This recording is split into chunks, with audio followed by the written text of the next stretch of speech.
श्री शिवाय नमस्तुभ्यम। हर हर महादेव। भगवान भोलेनाथ की कृपा और आशीर्वाद सदा सर्वदा आप और आपके परिवार पर बनी रहे।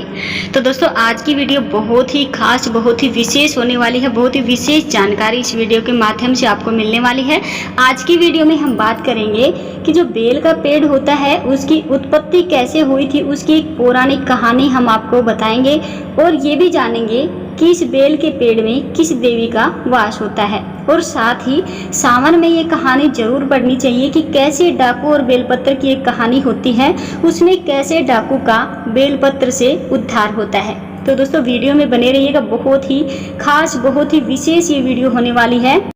भगवान शिव की आराधना के लिए विशेष फलदायी माने जाने वाले सावन माह के सोमवार की शुरुआत हो गई है। 72 साल बाद ऐसा संयोग बन रहा है कि सावन माह की शुरुआत सोमवार से होगी और समापन भी इसका सोमवार से ही होगा। खास बात यह है कि सावन में 5 सोमवार का संयोग भी बन रहा है।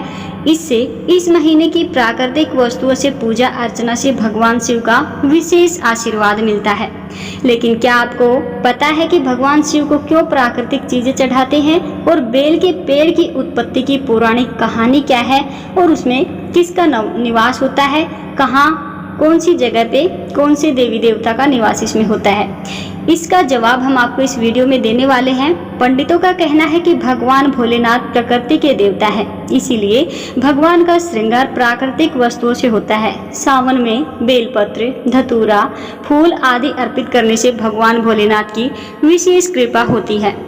पूरे सावन माह में श्रद्धा भक्ति का नजारा दिखाई देगा। इस दौरान अनेक आयोजन भी होंगे। भगवान भोलेनाथ को क्या क्या चीज हम अर्पित करते हैं, क्या क्या चीज हमें अर्पित करनी चाहिए? तो दोस्तों, बेलपत्र, धतूरा, दूध, दही, शहद, मदार, गंगाजल, फल फूल, भांग, शमी पत्र और भस्म आदि ये चीजें हम भोलेनाथ को अर्पित करनी चाहिए। अब आपको बता दें कि बेल का जो पेड़ होता है उसमें किसका वास कहाँ होता है। तो दोस्तों, मान्यता है कि बेलपत्र की पेड़ की जड़ में गिरिजा का वास होता है, तनों में महेश्वरी, शाखाओं में दक्षिणायनी और पत्तियों में मां पार्वती के रूप में इसका वास होता है। माता पार्वती का प्रतिबिंब होने की वजह से बेलपत्र को भगवान शिव पर चढ़ाते हैं। तो दोस्तों, अब बताते हैं कि बेलपत्र से शिव का मस्तिष्क शीतल कैसे होता है। तो शिव पुराण के अनुसार भगवान शिव को बेलपत्र चढ़ाने से 1 करोड़ कन्यादान करने के बराबर फल मिलता है। बेलपत्र और जल से भगवान शिव का मस्तिष्क शीतल रहता है। अब बता दें कि बेलपत्र की उत्पत्ति कैसे हुई थी। बेलपत्र का आध्यात्मिक, प्राकृतिक, वैज्ञानिक महत्व है। बेलपत्र विटामिन से भरपूर होता है और इससे ब्रह्मांड का निर्माण हुआ है।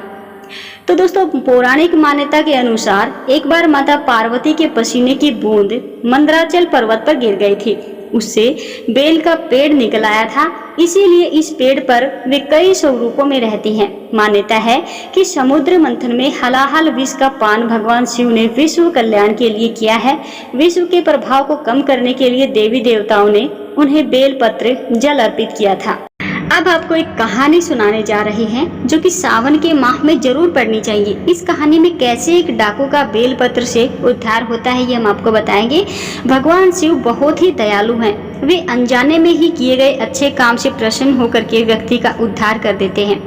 डाकू और बेलपत्र से जुड़ी हुई शिव जी की एक कहानी है जो कि सावन माह में जरूर पढ़नी चाहिए। तो दोस्तों, कहानी के अनुसार भगवान शिव के पूजा में जो बेलपत्र का बड़ा महत्व होता है। हर श्रद्धालु भगवान की पूजा में बेलपत्र, धतूरा आदि जरूर चढ़ाता है।